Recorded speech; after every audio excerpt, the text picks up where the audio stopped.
열심히 했다고? 열심히 했으면 서울대 갔어야지. 내가 얼마나 힘들게 뒷바라지 했는데. 너는 그저 공부만 했으면 됐는데. 대체 노력을 하긴 한 거냐? 아빠, 서울대가 인생의 전부예요?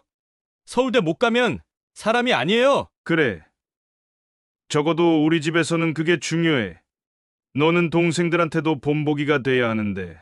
어떻게 이럴 수가 있냐? 누구나 자식이 잘 되기를 바라지요. 여기 자식이 누구보다 잘 되기를 바랬던 한 아버지가 있습니다. 그런데 어느 순간 그토록 잘 되기를 바랬던 자식들과의 거리는 점점 더 멀어지기만 했습니다. 어디서부터 잘못된 것일까요? 지금부터 그 이야기를 따라가 보도록 하겠습니다. 김영식 씨는 어린 나이에 사업을 시작해 큰 돈을 벌었습니다. 그는 남들보다 빠르게 성공의 길을 걸었고 젊은 나이에 경제적 여유를 갖게 되었습니다. 형식 씨는 자신의 성공이 노력과 끈기의 결과라고 믿었습니다.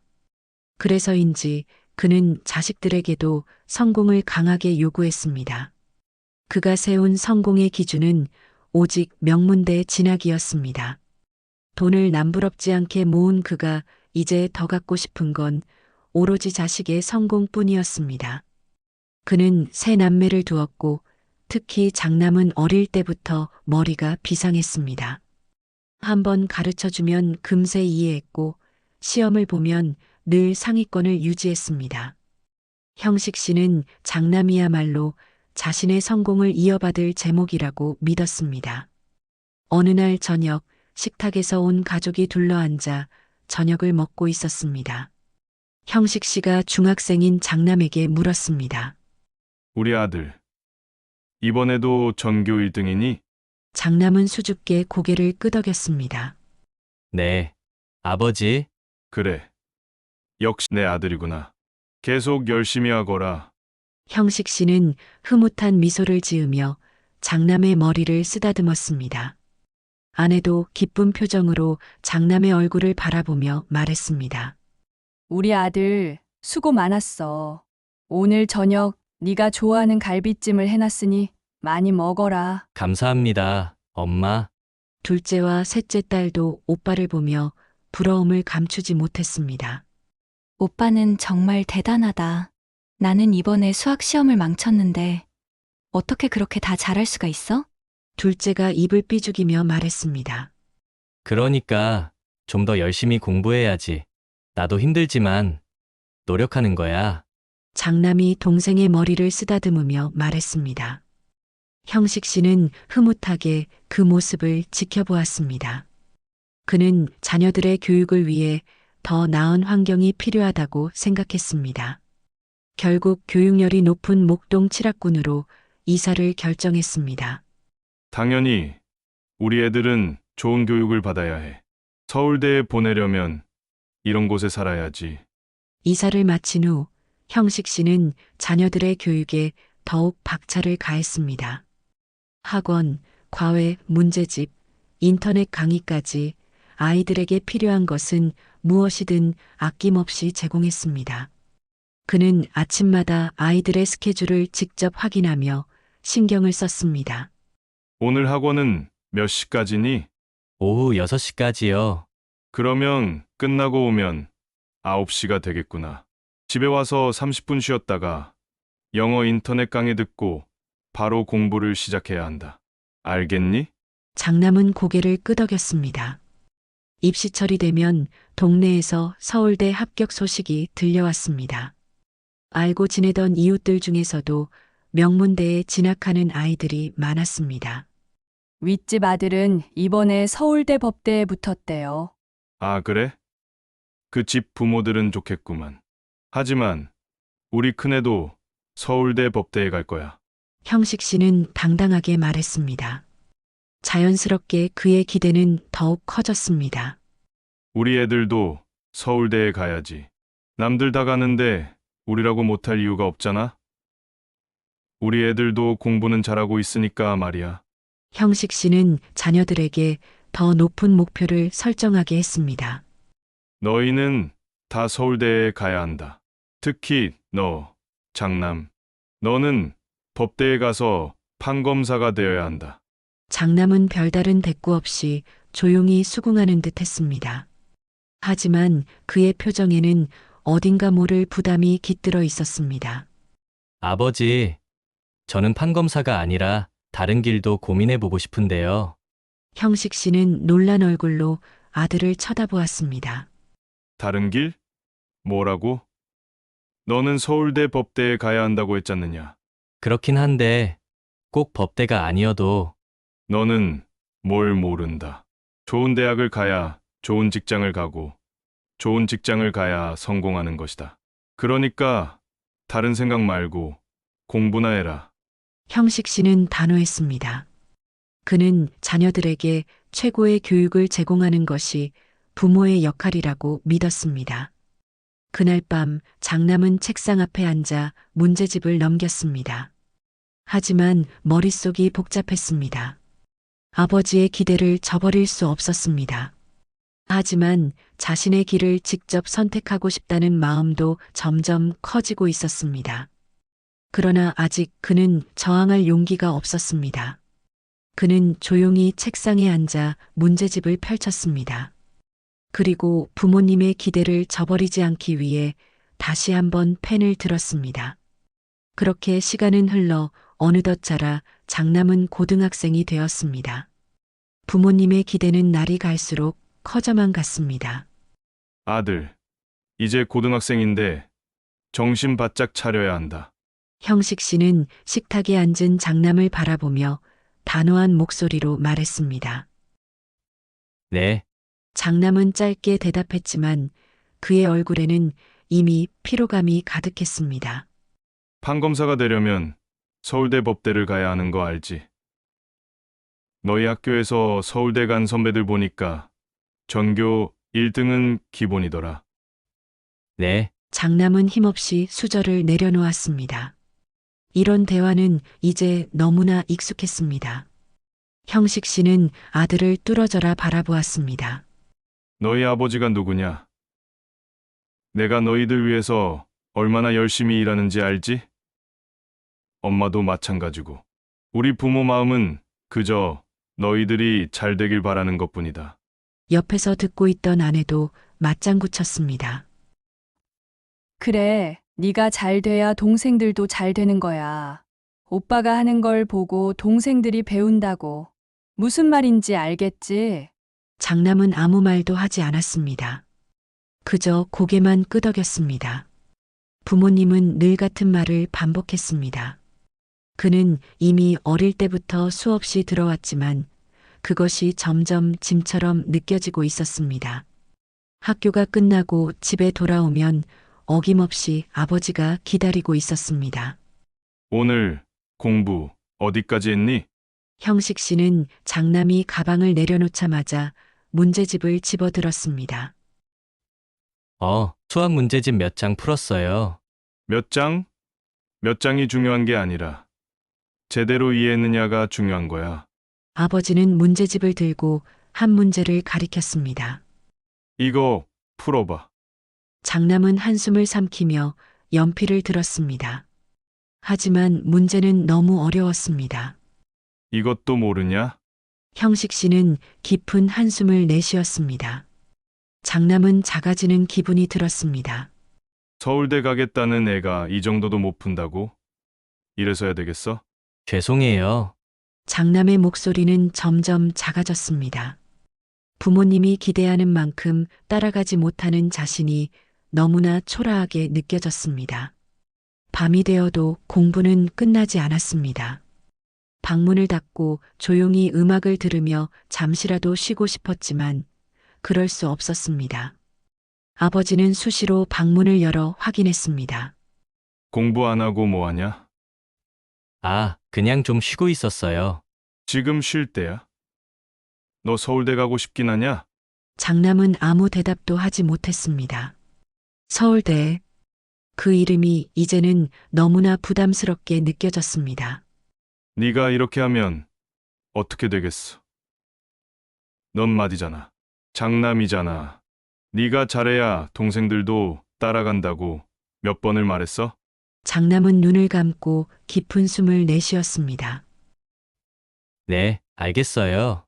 하지만 알겠다는 말은 진심이 아니었습니다. 그는 점점 지쳐가고 있었습니다.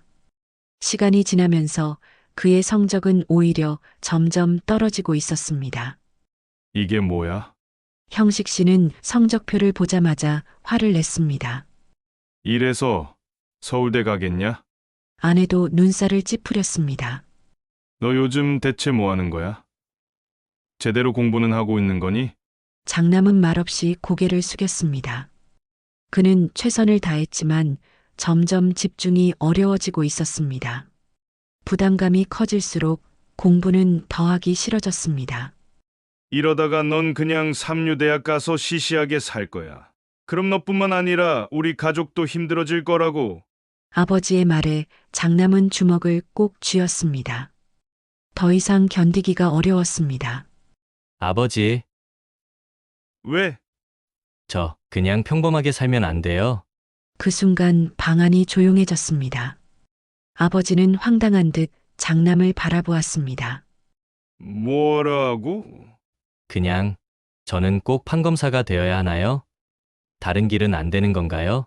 아내가 한숨을 내쉬며 말했습니다. 그럼 네가 하고 싶은 건 뭐냐? 서울대 나와 판검사하는 게 싫으면 대체 뭐가 하고 싶다는 거야?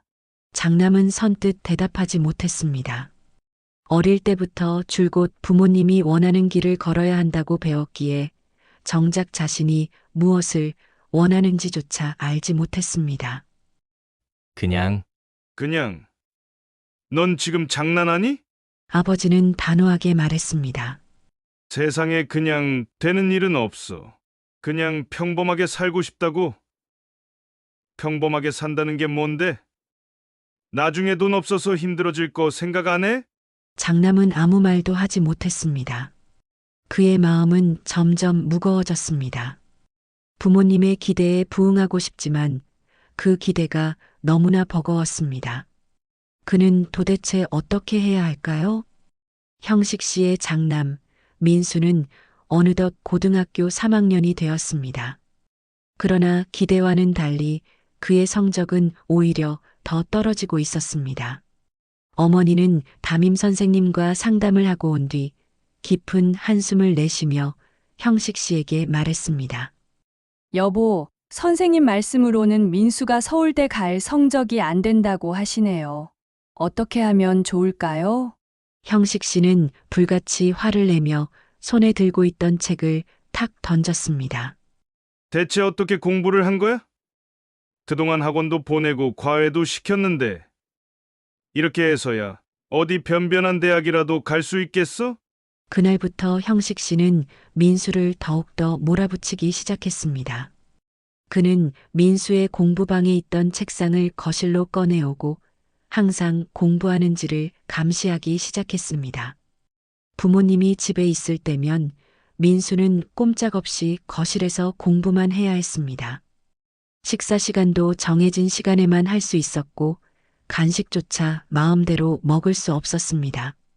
부모님이 잠시 외출하면 그제야 민수는 화장실을 가거나 간식을 꺼내 먹으며 잠시 숨을 돌릴 수 있었습니다. 동생들은 그런 오빠가 불쌍했습니다.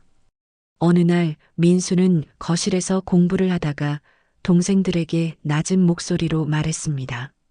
나 잠깐 바람 좀 쐬고 올게. 그냥 가만히 있다가는 숨이 막혀서 죽을 것 같아. 동생들은 걱정스러운 눈빛으로 그를 바라봤습니다. 오빠, 아빠가 알면 큰일 날 텐데. 알아. 근데 진짜 잠깐만 갔다 올게. 민수는 그렇게 집을 나섰습니다. 그러나 시간이 지나도 돌아오지 않자 민수를 기다리던 부모님은 마음이 다급해졌습니다. 형식 씨는 동생들까지 동원해서 온 동네를 샅샅이 뒤졌습니다. 그리고 결국 한 PC방에서 민수를 찾아냈습니다. 형식 씨는 문을 박차고 들어가며 소리쳤습니다. 이 자식이 지금 이럴 때냐? 네가 정신을 이렇게 못 차리니까 성적이 바닥이지. 민수는 깜짝 놀라며 일어섰지만 이미 화가 난 형식 씨를 달랠 수는 없었습니다. 아빠, 너무 답답해서 그랬어요. 제발 조금만 숨 쉴 틈을 주세요. 하지만 형식 씨는 단호했습니다. 너는 서울대 법대를 가야 해. 그게 너의 미래를 위해서도 우리 가족을 위해서도 중요한 일이야. 지금 네가 이럴 때가 아니야. 조금만 더 열심히 하면 돼. 그러나 그날 이후로 민수는 점점 부모님의 눈치를 보며 공부하는 척만 하게 되었습니다. 그리고 결국 그는 서울대 입시에 실패했습니다. 형식 씨는 충격을 받았습니다. 형식 씨는 거실에서 인상을 잔뜩 찌푸린 채 서 있었습니다. 아들이 조심스레 다가오자 형식 씨는 기다렸다는 듯이 소리쳤습니다. 대체 뭐가 부족해서 이 지경이 된 거냐? 그렇게 공부하라고 했는데 이게 결과냐? 장남은 고개를 푹 숙였습니다. 아빠, 나도 열심히 했어요. 형식 씨는 손을 허공에 휘저으며 신경질적으로 말했습니다. 열심히 했다고? 열심히 했으면 서울대 갔어야지. 내가 얼마나 열심히 널 뒷바라지했는데 너는 내 노력이 우습냐? 장남은 입술을 꽉 깨물다가 결국 터져나오는 말들을 뱉어냈습니다. 아빠, 서울대가 인생의 전부예요? 서울대 못 가면 사람이 아니에요. 형식 씨는 아들의 반항적인 태도에 더 화가 치밀었습니다. 그래. 적어도 우리 집에서는 그게 중요해. 너는 네 동생들한테도 본보기가 돼야 하는데 어떻게 이럴 수가 있냐? 장남은 분노에 찬 눈으로 아버지를 노려보았습니다. 본보기가 돼야 한다고요? 그럼 아빠는 저한테 어떤 본보기였어요? 성적이 안 좋으면 무조건 혼내고 노력해도 인정해주지 않고 늘 비난하고 그렇게 하면 좋은 대학 갈 줄 알았어요? 형식 씨는 순간 말문이 막혔지만 이내 소리쳤습니다. 핑계 대지 마. 내가 널 어떻게 키웠는데. 그런데 결과가 이게 다야? 장남은 한참 동안 아버지를 노려보다가 깊은 숨을 내쉬며 천천히 말했습니다. 그래요. 아빠는 저를 키우긴 했죠. 하지만 아빠가 사랑으로 키운 게 아니라 서울대에 대한 집착으로 키웠잖아요. 그래서 서울대를 못 간 지금 전 실패한 인간이 됐잖아요. 저는 아버지한테 이제 아무 쓸모가 없잖아요. 형식 씨는 충격을 받은 듯 아무 말도 하지 못했습니다. 민수는 더 이상 참을 수 없다는 듯이 방으로 들어가 버렸습니다. 그날 밤 민수는 방에서 홀로 앉아 깊은 고민에 빠졌습니다. 그는 핸드폰을 열어 아르바이트 정보를 검색하기 시작했습니다. 더 이상 아버지께 의존할 수 없어. 이제 하루라도 빨리 이 집에서 벗어나자. 어서 경제적으로 독립해야 해. 민수는 식당 서빙부터 편의점 야간 아르바이트까지 다양한 구직 정보를 살펴보았습니다. 빨리 독립해서 학비와 생활비를 마련하기 위해선 기숙사에 들어가는 것이 유리했지요.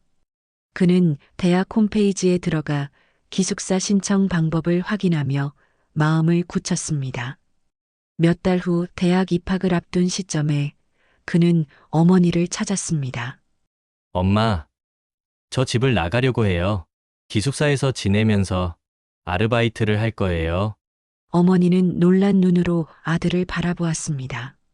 갑자기 무슨 말이야? 집을 두고 왜 기숙사를 들어가? 민수는 단호한 표정으로 말했습니다. 더 이상 아빠랑 부딪히고 싶지 않아요. 그리고 저도 제 힘으로 살아보고 싶어요. 형식 씨가 대화를 듣고 거실로 나왔습니다. 뭐? 집을 나간다고? 그게 무슨 말이야? 민수는 아버지를 마주보며 말했습니다. 저 이제 아빠 기대에 맞추려 하지 않을 거예요. 제가 원하는 대로 살 겁니다. 형식 씨는 당황한 얼굴로 소리쳤습니다. 네가 무슨 돈으로 살 건데? 민수는 침착하게 대답했습니다. 아르바이트 할 거예요. 기숙사 들어가서 생활비도 제가 벌 거고요. 형식 씨는 순간 아무 말도 하지 못했습니다.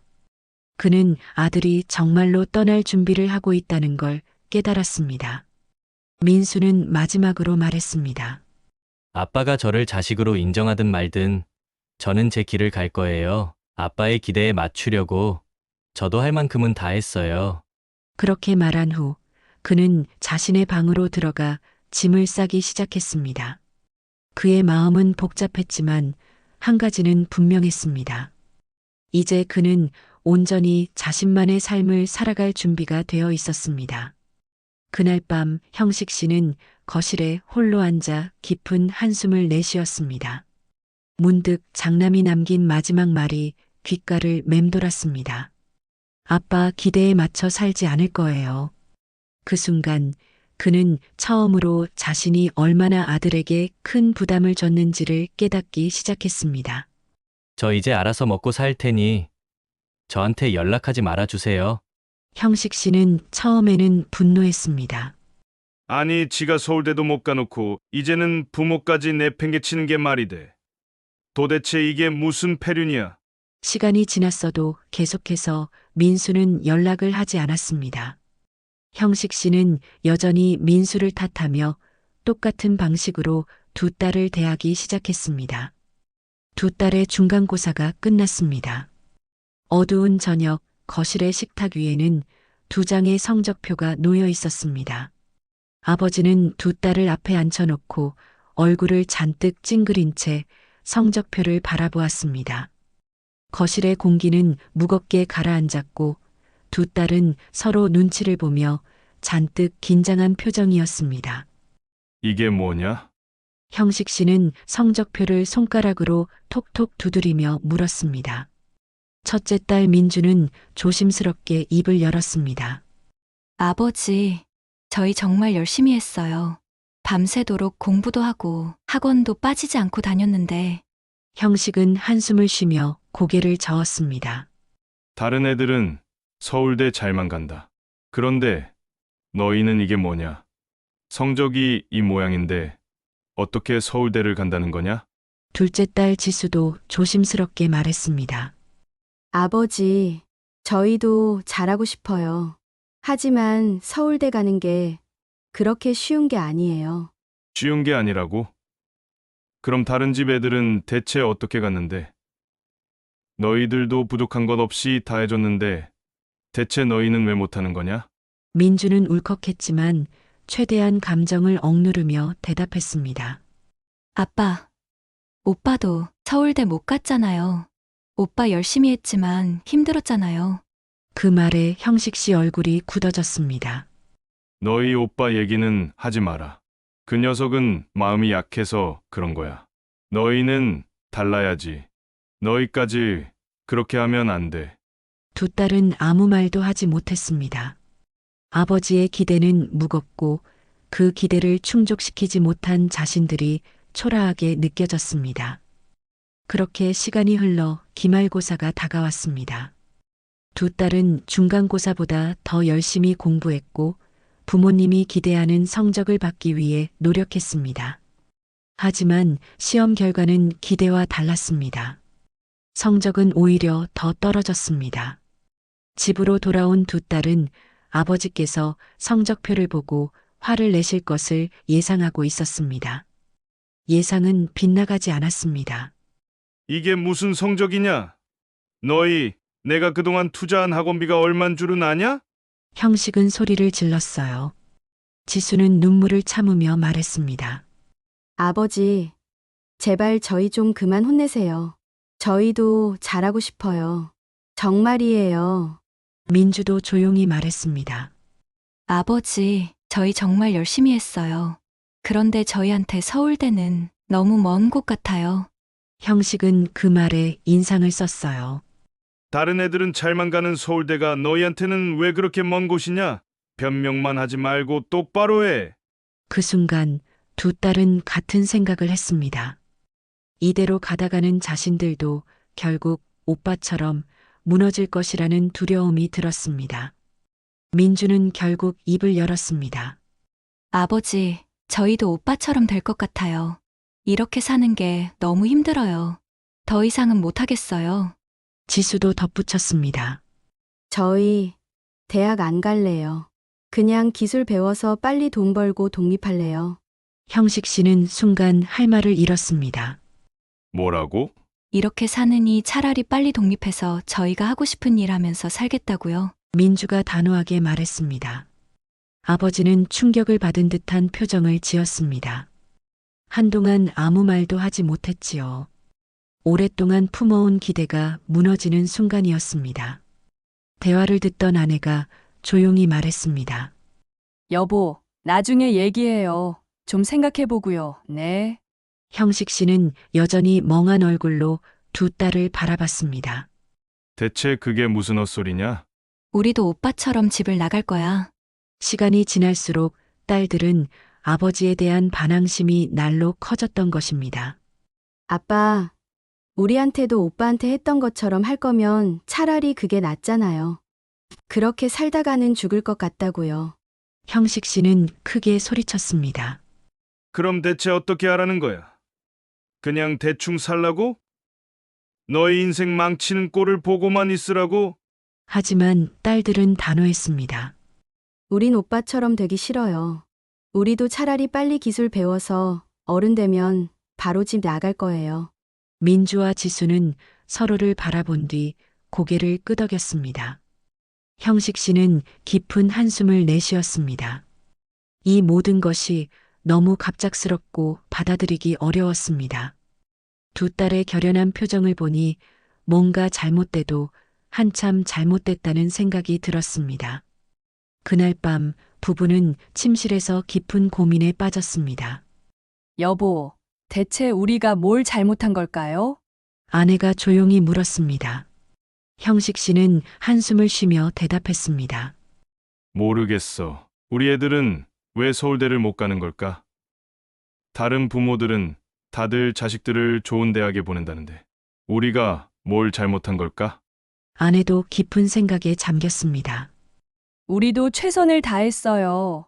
학원도 보내고 공부하라고 다그치고 좋은 환경 만들어주려고 노력했는데 그런데 애들이 이렇게 힘들어할 줄은 몰랐어요. 형식 씨는 고개를 끄덕이며 말했습니다. 그러게. 애들이 왜 이렇게 힘들어하는지 몰랐어. 그냥 더 노력하면 될 거라고만 생각했는데 혹시 우리가 너무 강요한 걸까? 큰애 때처럼. 딸들도 큰애처럼 떠나게 될까봐 두려워요. 우리 방식이 정말 맞는 걸까요? 꼭 서울대가 정답일까요?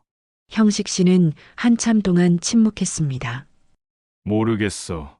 하지만 우리 애들이 행복하지 않다면 무슨 의미가 있겠어? 대학에 가지 않겠다 선언한 딸들의 성적도 나락으로 떨어지고 있었습니다. 특히 서울대를 가기에는 늦어도 한참 늦은 시점이었습니다. 그러던 어느 날, 형식 씨는 깊은 한숨을 내쉬며 거실 소파에 앉았습니다. 손에 쥔 휴대폰 화면에는 한참을 고민해서 작성한 문자가 보내지 못한 채 쓰여 있었습니다. 아들아, 아빠가 미안하다. 그때는 내가 너무 몰랐다. 네가 얼마나 힘들었는지 이제야 조금 알 것 같다. 형식 씨는 한참 고민 끝에 문자를 전송했어요. 하지만 장남의 답장은 오지 않았습니다. 그러다 며칠이 지난 어느 날 밤 형식 씨는 답장을 받았습니다. 서울대 못 간 자식은 자식도 아니잖아요. 그러니 저는 없는 자식이라 생각하세요. 저도 죄송하게 생각하고 있습니다. 형식 씨는 그 메시지를 보고 밤새 잠을 이루지 못했습니다. 아들이 그동안 어떤 마음으로 살아왔을지 자신의 말과 태도가 아들에게 얼마나 큰 상처를 주었을지 이제야 깨닫게 되었습니다. 하지만 깨달음이 너무 늦었다는 생각에 마음이 더 아팠습니다. 다음 날 아침 형식 씨는 차가운 밥을 국에 말아 겨우 한 숟갈 뜨고는 자리에서 일어섰습니다. 그의 두 딸 민주와 지수는 식탁에 앉아 서로 얼굴을 마주보며 조심스럽게 눈짓을 주고받았습니다. 아버지가 요즘 들어 한숨을 쉬는 일이 부쩍 많아졌습니다. 예전에는 아버지가 무서웠습니다. 성적표를 받을 때마다 시험 결과가 나올 때마다 아버지의 눈치를 보며 긴장해야 했습니다. 그런데 이제는 아버지가 달라졌습니다. 지수가 조심스럽게 말했습니다. 그런데 아빠, 요즘 저희한테는 공부하라고 안 하시네요. 형식 씨는 씁쓸한 미소를 지으며 말했습니다. 너희들은 너희가 하고 싶은 대로 해라. 아빠는 더 이상 대학이 인생의 전부라고 생각하지 않아. 그냥 행복하게 살아라. 아빠는 이제야 그걸 깨달았어. 민주는 놀라며 물었습니다. 정말이세요? 우리 공부 안 해도 돼요? 형식 씨는 고개를 끄덕였습니다. 그래, 너희가 하고 싶은 걸 해라. 성적이 좋으면 좋고, 아니어도 괜찮다. 민주와 지수는 서로를 보며 웃었습니다. 그런데 신기하게도 아버지가 더 이상 공부를 강요하지 않자 오히려 공부가 재미있어졌습니다. 그리고 두 사람은 자신들의 힘으로 좋은 대학에 입학했습니다. 비록 서울대는 아니었지만 충분히 명문대였습니다. 대학에 입학한 두 딸은 아버지에게 말했습니다. 아빠, 저희 열심히 했어요. 아빠 덕분이에요. 형식 씨는 감동했지만 기쁜 내색을 하지 않으려 애썼습니다. 자칫하면 다시 예전처럼 대학에 집착한다고 생각할까 봐서였습니다. 대신 그는 다정하게 말했습니다. 그래, 기특하구나. 너희들이 알아서 해내서 아빠는 더 좋다. 민주와 지수는 그런 아버지를 보며 웃었습니다. 그리고 처음으로 아버지에게 진심으로 말했습니다. 아빠, 그동안 뒷바라지 해주셔서 감사해요. 형식 씨는 가슴이 뭉클했습니다. 하지만 여전히 장남과는 화해하지 못했습니다. 민주가 조심스럽게 말을 꺼냈습니다. 아빠, 오빠한테 연락해 보셨어요? 형식 씨는 씁쓸한 표정으로 고개를 끄덕였습니다. 그런데 여전히 나한테 마음을 열지 않더구나. 지수도 조심스레 말을 보탰습니다. 오빠도 아빠가 미안해하는 걸 알 텐데 왜 그렇게까지 화를 안 푸는 걸까요? 형식 씨는 깊은 한숨을 내쉬었습니다. 내가 너무 욕심을 부렸으니까. 내 오빠는 내가 공부, 성적, 대학 이야기만 하면서 키웠거든. 서울대가 전부인 줄 알고 그렇게 몰아붙였으니 오빠가 어떻게 나를 용서하겠니? 몇 년이 지나도 장남과의 관계는 회복되지 않았습니다. 형식 씨는 몇 번이나 용기를 내어 연락했지만 돌아오는 것은 차가운 무응답뿐이었습니다. 어느 날 형식 씨는 늦은 밤 술을 마시며 중얼거렸습니다. 아들아, 아빠가 정말 잘못했다. 네가 나를 용서해 줄 수 있을까? 그의 바람은 단 하나였습니다. 죽기 전에 아들과 함께 술 한잔하는 것. 아들과 함께 잔을 기울이며 늦었지만 진심을 전하는 것. 그날이 오기를 기다리며 형식 씨는 또 한 번 휴대폰을 들고 장남에게 문자를 보냈습니다. 아들아, 아빠는 아직도 네가 보고 싶다. 네가 용서해 줄 때까지 기다릴게. 오늘 이야기는 여기까지입니다. 오늘 이야기가 마음에 드셨다면 구독과 좋아요를 부탁해요. 다음 시간에 또 새로운 이야기로 찾아오도록 하겠습니다. 지금까지 시청해 주셔서 감사합니다.